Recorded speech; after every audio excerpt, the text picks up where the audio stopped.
Shadow, having defeated Tenebris, sees the portal and decides to enter it. Shadow hears voices. The travel probably resonated with the powers within him. Shadow comes back to his senses. He, alongside Mei, Sensei and Callie, find themselves in a different dimension. Callie notes, "How cold is it in this weird world?" Suddenly, an unknown bot approaches the group and repeats the words of our characters. That bot is Gatekeeper, who guards the portal to this strange world.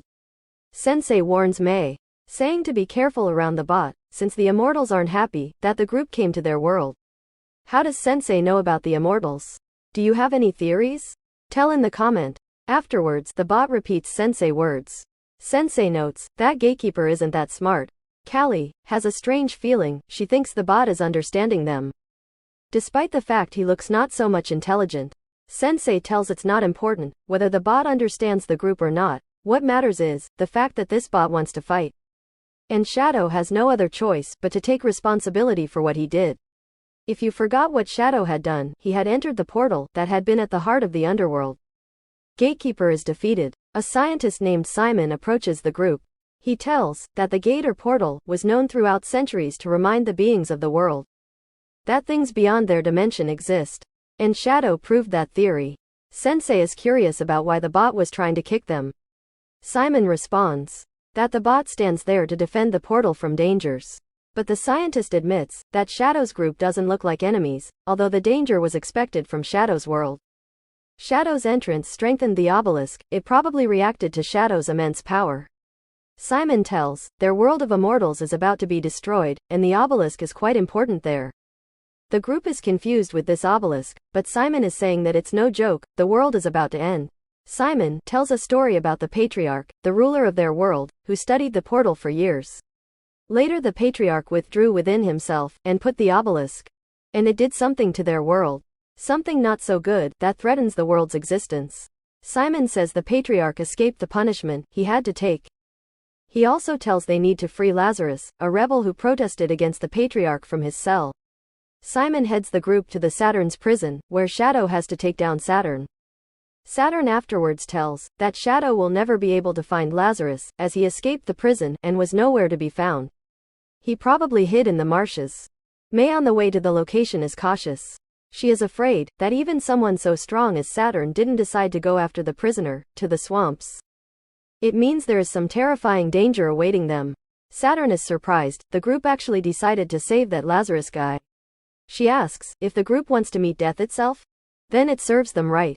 Saturn herself says, the reason she didn't go after Lazarus is because she didn't want to end her life in an ancient swamp. These rebels are nothing without their leader. So it's no big deal if one of them escapes. Sensei hopes that after reaching the swamp, they'll free that Lazarus from whatever danger is there, and he'll tell about how Shadow is connected to the obelisk, and why did this Patriarch decide to finish this world. Before we continue, these videos aren't easy to make, it takes a lot of effort and time, but you can help me by donating. If you can't afford to donate, but you're still willing to support, you can like the video, comment your opinion and subscribe. Checking out the games I develop, leaving your feedback and subscribing to the other channel would help a lot. Back to the video. The group arrives to the ancient swamp. Mei doesn't like the fact it's so silent there. No birds, no animals, not a single creature to be found. It's like a horror movie. She has a bad feeling, noting as if the place was frozen. As Simon narrates, part of the gates of Shadows crashed, and the place is totally inhospitable to any life. This thing must be that piece of the gates of Shadows. They must look for Lazarus and pay close attention. Lazarus appears insulting Simon, and asking why did Simon bring people there, as the blackness can sense their presence, and taste their thoughts. He tells the group to run as quick as possible. Simon says Shadow will help Lazarus to gain freedom, and that he's somehow related to the gates and the obelisk. They agree that Shadow will help Lazarus by freeing him, and Lazarus will pay back as well. Suddenly the blackness itself approaches Shadow, taking someone's form. You probably can guess. Who was the blackness impersonating? It's Mei from Shadow Fight 3. It asks Shadow whether he was sick, probably mentioning that Shadow wants to return his human body. The blackness scares Shadow, telling he shall stay eternally with it, and it will devour Shadow, feeding on his thoughts. Shadow stomps the blackness. Mei is terrified by the presence of the blackness. She felt like a creepy entity, similar to a ghost, approached them. She also asks Shadow what it looked like, as no one except for Shadow saw. What form did the blackness take? Lazarus seems to be obsessed with revenge, and not really care about Shadow. Simon is shocked with such an outcome. He tells, this is not what they agreed for, also no innocent ones should suffer.